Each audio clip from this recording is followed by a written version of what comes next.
Magandang Pangalan umaga. po, pangalan. Ako pala si Bini is voluntary.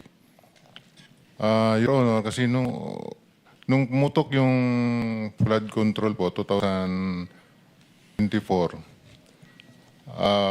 nakapasalita na po dito si Master Sergeant Orly Gutisa. Ngayon, maraming nililigaw sa amin. Ano po? Ano po? Nililigawan po kami na hindi na po kami magsalita para manahimik na lang po. Una dyan, napatawag kami sa Sino po ang Rapos. lumiligaw sa inyo?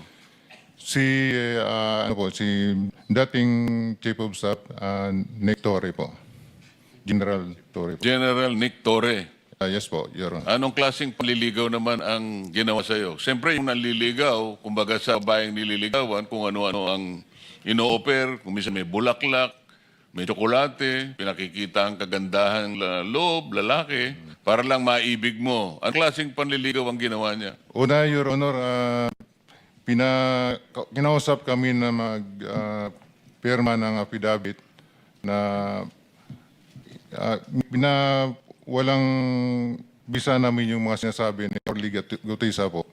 Ibig sabihin, pinagagawa kayo ng affidavit na huwag niyong patotohanan Opo, Your Honor. yung mga pinagsasabi Opo, Your na Honor. nauna ni Sergeant Gutesa. Opo, Your Honor. Pumayag ba kayo? Katunayan nga, Your Honor, matagal kami nagdebating laway. Simula alas 4 hanggang alas 7. Kaso lang yung apat na kasama ko, napilitan na silang pumirma. Gawa nung naipit na po, baka kami ay mapahamak po sa kanila. Mapahamak pong sarili namin po. Sa mga tweet, hindi siya naliligaw, nananakot siya.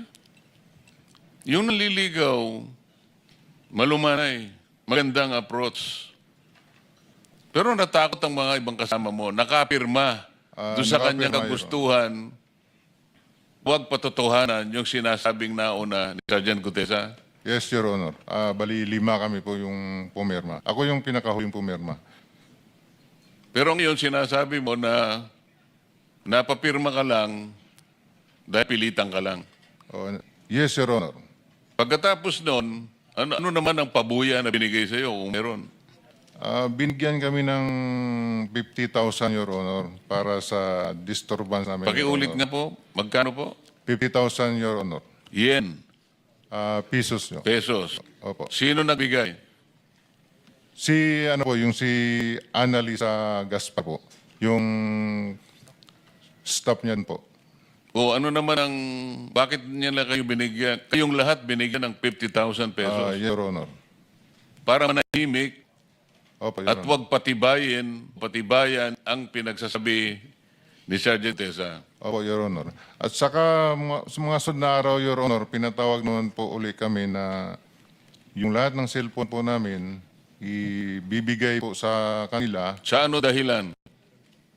Papalitan po ng mga bago iPhone po. Ano bang klase yung mga cellphone nyo? Nokia? iPhone 16. So papalitan nila ng mas maganda. Your Honor. Alam niyo yung dahilan kung ba't nila gagawin yun? Kasi nandun yung mga picture namin, Your Honor, na nakasave sa cellphone po namin. O ganun pa lang nangyari, paano kayo nagkaroon pa ng mga litrato Your na Honor, nasama dito sa inyong pinagsamang salaysay? meron po kaming nakasave sa iCloud po namin. O, nautakan mo rin siya, di ba? Yes, Your Honor. Kahit babasagin po yung cellphone ko, pwede ko po i-restore sa isang cellphone po.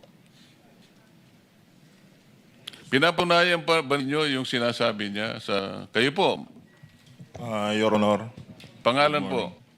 Rosebert Topan, idagdag ko lang po. Ito po yung cellphone na bigay sa amin. Anong, pakisabi mo kung anong klase ng cellphone para ma-record. iPhone 16e, 128GB. Magkano yan sa ngayon? Hindi ko... Mga 30 plus siguro, Your Honor. Ano? 30 plus. Hindi sila marunong, 30,000. hindi sila marunong manligaw? Tapos, Yes, Mr. President. Chairman, one question. Sir, brand new nung binigay sa inyo. yes, Your Honor. Yeah. May I ask the staff maya, yung ano tawag doon, IME, may number yan eh. Pag, IMEI, oo. Your- try lang natin i-trace saka kung saan nila binili at paano It's our duty here na sundin lahat ng ebidensya. So we'll try to do a forensic din. Kahit namin hindi lahat or kung sino hawak yung bago. Tulungan nyo na lang kami kung alam nyo yung sinasabi ko. Sige po. Thank you, Mr. Dagdag ko lang po, Your Honor. Gusto nilang makuha yung dati kong cell kasi marami po akong nakasave doon na mga picture. Pero dahil po sa Marines po ako twice, ibang cellphone po yung binigay ko. Kaya na-save ko po yung mga picture. Sabi nga nila, Mr. President, nagtatali-talinuhan ng